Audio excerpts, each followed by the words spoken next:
ยาซารานี่แหละนกกินยาเสียดาย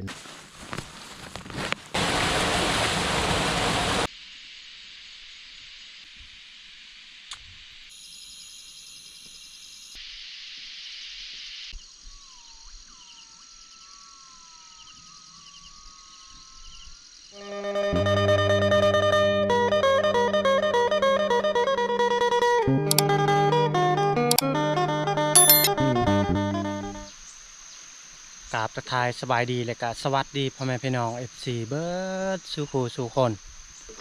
ใครที่เข้ามาเบิ่งมาชมสองของเฮาขอให้อยู่ดีมีแฮงเด้อพ่อแม่พี่น้องเอ้ยสำหรับมื้อนี้เฮาก็สิเข้าไปนอนให้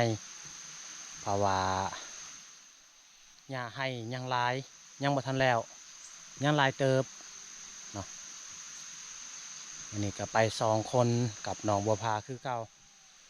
ส่วนน้องต้มน้องตาก็ยังอยู่เฮือนบ่มีไผเบิ่งเฮือนนี่แหละ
น้องบัวพาสบายดีจะได้เป็นใครแค่แน่นะบ่ฮะย่างหยังปวดหัวน้อืมำทั้งเจ็บแขวยังมาทันเศร้ายัง น้องบัวพาเป็นบ่สบายก็จำเป็นได้ไปบ่มีคนไปเพราะว่าเขาไปผู้เดียวก็ยากย่านแน่ให้มันไกลเมื่อคืนนี้ก็เป็นไข้อืมทั้งวินหัวจะได้ฮะอืมน้องบัวพาพร้อมด้วยวินหัวแล้วก็ปวดแขวแล้วก็เป็นไข้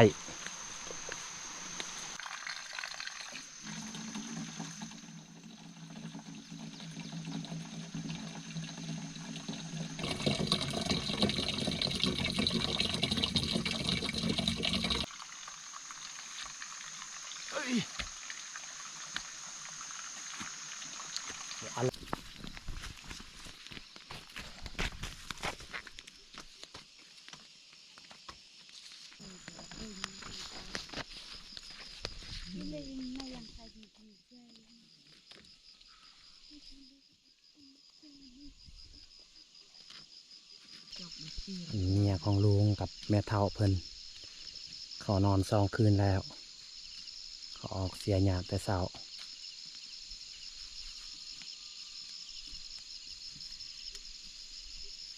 ทั้งนี้จะแม่นให้ของเขาหยาขึ้นขนาดเลย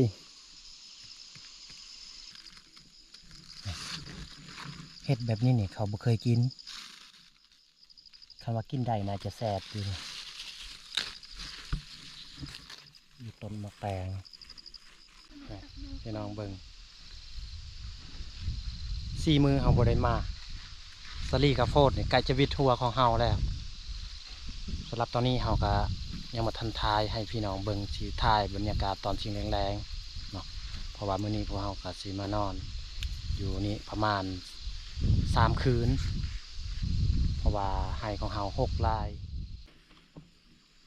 นี่พอแม่เบิ่งเกือบจะวิดต้นเขาเลย ปลาโถพี่แม่พ่อแม่เอ้ยเฮ็ดอันนี้เขาบอกกินลายขนาด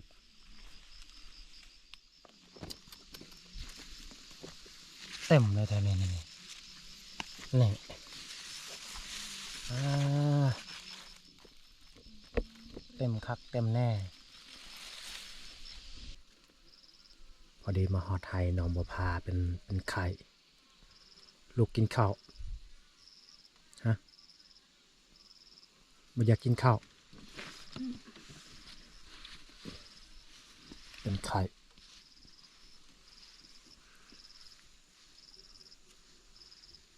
เจ็บหัวน้ำฮะกินบ่ยานี่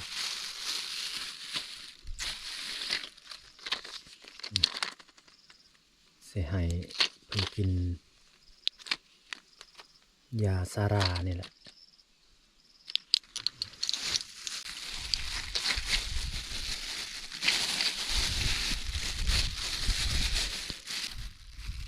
ในมีพวกยาดีท้องเสียเอาให้เพิ่นกินเม็ดหนึ่ง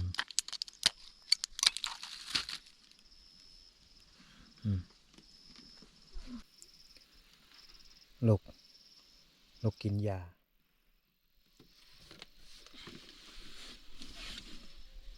อ้าวยากินเม็ดหนึ่งปลาลาเนี่ยแหละยาแก้เป็นไข้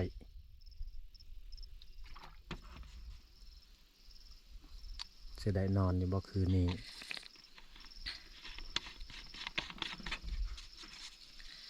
นอนพักผ่อน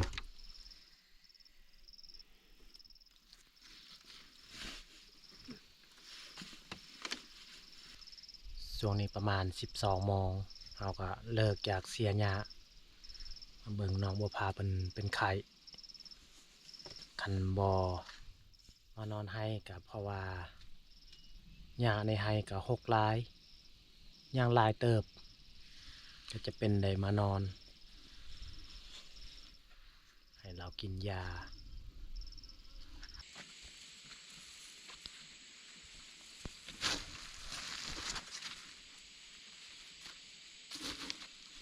นี่วงเอาเสียคนเดียวตอนเที่ยงเอาบอได้ทายให้พี่น้องเบิงนี่สิออกทายให้พี่น้องเบิงตอนสีแรงๆน้องบัวพาก็แค่แน่หน่อยหนึ่งแล้วพาพี่น้องเอ้ยข้าวโพดมีสูงเติบ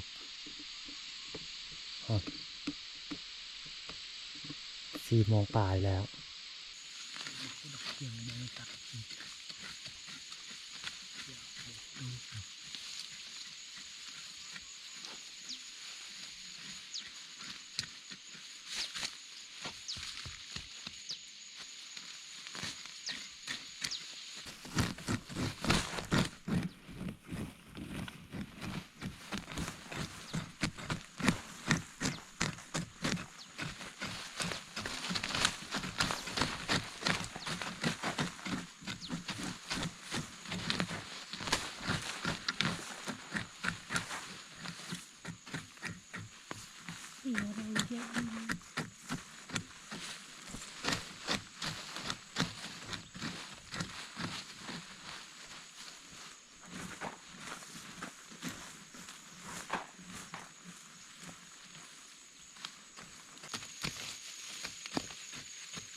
ม่วนคักพี่น้องเอ้ยพ่อแม่เอ้ยบรรยากาศยามแลงสาลีข้าวโพดก็สูงแล้ว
ช่วงนี้พอดี5 โมงปลายพ่อแม่เอ้ย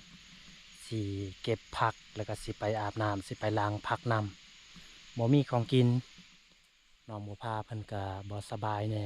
เนาะแต่ว่าจำเป็นต้องได้ไปเพราะว่าให้6 ลายนะพ่อแม่เบิ่งเฮาเสียตอนเช้าแป้นดีนี่จะเฮ็ดมักแตงผักทองประเภทนี้เฮาปลูก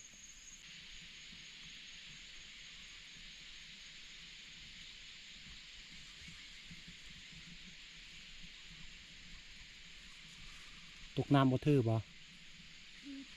เอาตุกน้ำเลย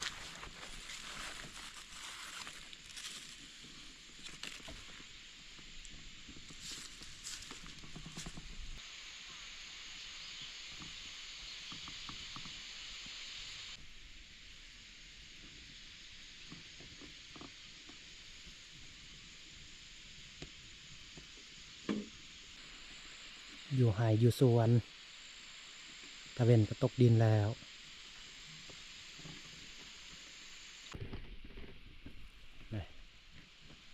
เบี้ยมักพริกเอาปลูกไว้ผักกาดก็หลายสมควรอยู่นะสิเก็บผักกาดนี่แหละ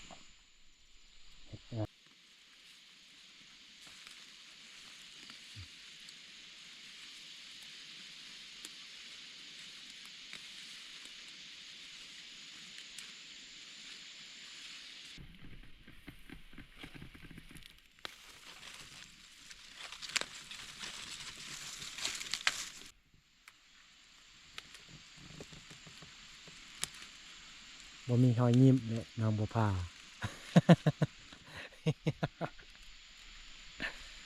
พ่อแล้วบ่เจ็บแค้วพ่อแล้วบ่สำนันพอแล้วเอาไปเอาไปล้างทาน้ำก็ใกล้เติบพูนโอ้อันลุงของเฮาเนี่ยแหละอายของน้องบัวพาเป็นไปพกยิงนก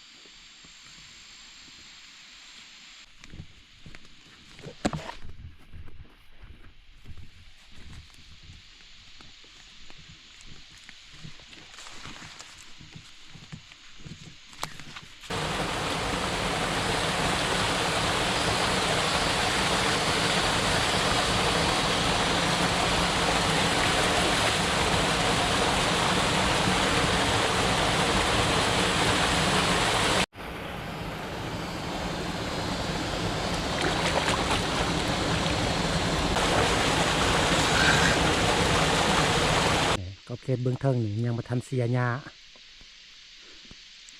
เต็มแต่หญ้า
บรรยากาศใกล้จะค่ำแล้วพี่น้องเอ้ย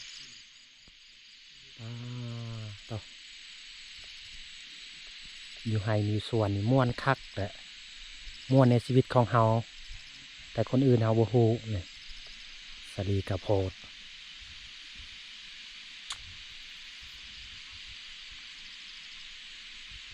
มีแต่เสียงจากจันทร์ยามแลง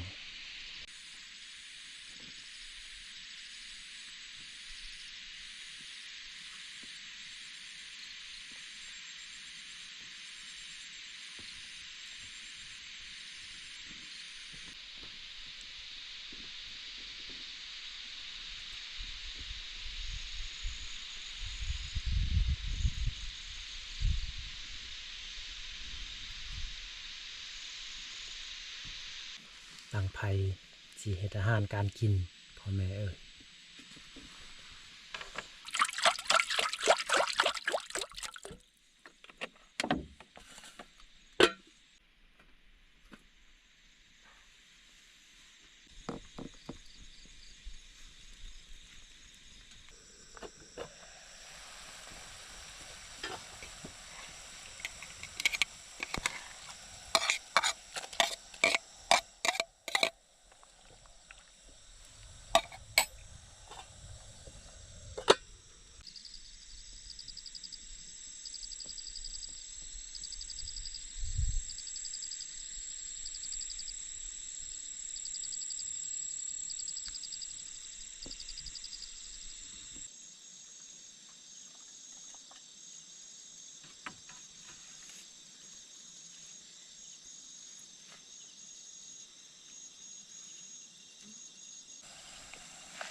มาพ่อแม่พี่น้องกินข้าวนำกันกินข้าวอยู่นอกกระตูบเพราะว่ามื้อนี้ฝนบ่ตกเนาะมาข้าวนี่เฮาบ่ได้หุงกินข้าวแต่ตอนเช้านี่แหละปู่ย่าตายายเด้อขอให้อยู่ดีมีแรงลูกเต่านอนให้นอนสวนให้เบิ่งให้แยงให้นอนหลับฝันดีมาพ่อแม่เอ้ย ม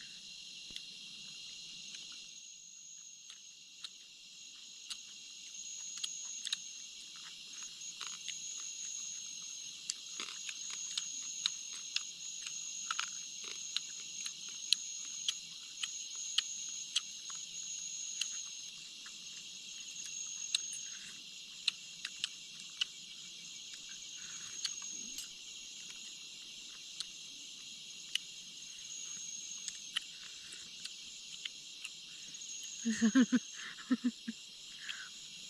ค่ไหนแล้วบ่จิผัว คะแนนหน่อยนึงมาเป็นหยัง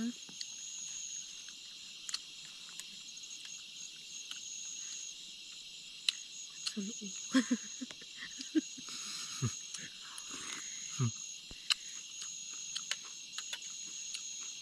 กินข้าวท้องดังครับ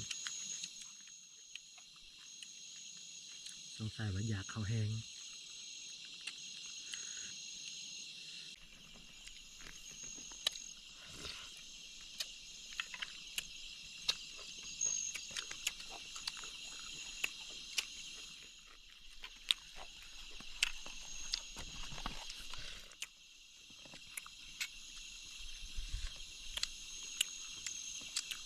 ช่วงนี้เขากินข้าวกินน้ำกันสำเร็จเรียบร้อยเอาปูบอลอยู่บนนอนแล้วก็สีกะเกียมนอนเนาะเพราะว่าช่วงนี้ก็ได้ประมาณ10 โมงแล้วเอาพ่อแม่พี่น้องเขาก็สีคอตัวไปก่อนเอามาเจอกันใหม่แล้วตอนเช้ามื้ออื่นสีเกียมนอนเลยพี่น้องเลยเพราะว่าช่วงนี้ก็ประมาณ10 โมงนี่แหละ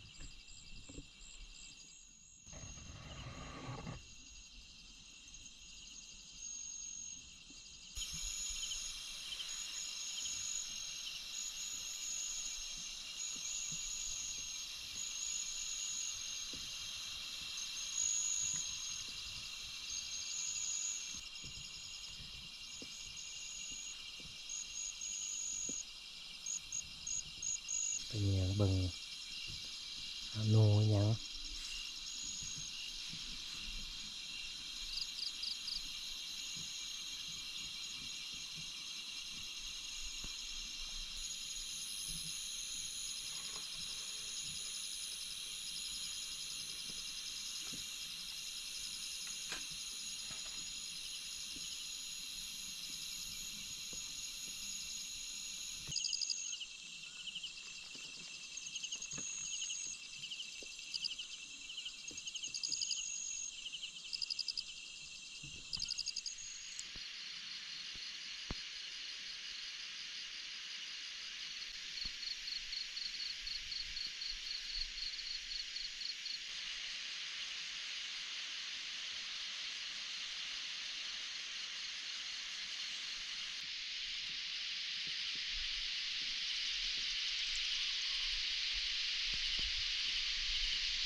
พอดีแจง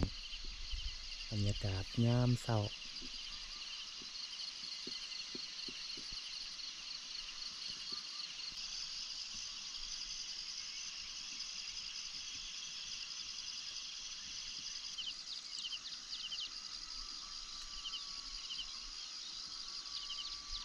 อยู่ติดภูตัวนั้นมีเสียง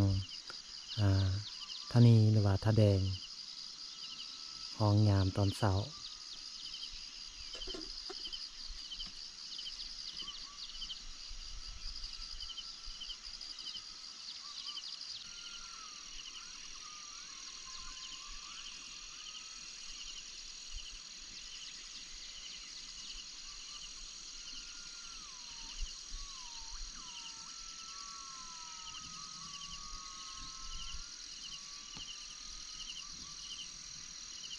เอ้าพ่อแม่พี่น้องสำหรับคลิปนี้ก็สิจบลงอยู่นี่เลยเนาะใครที่เขามาเบิ่งมาชมสองของเฮาแต่ต้นจนจบเนาะที่เคยมาให้กำลังใจให้เบาเปลือกตลอดจังใดก็ขอให้อยู่ดีมีแห้งจงมีสุขภาพแข็งแรงเนาะเฮ็ดอิหยังก็ขอให้เจริญก้าวหน้าปรารถนาสิ่งใดก็ขอให้สมหวังทุกประการขอขอบใจหลายๆ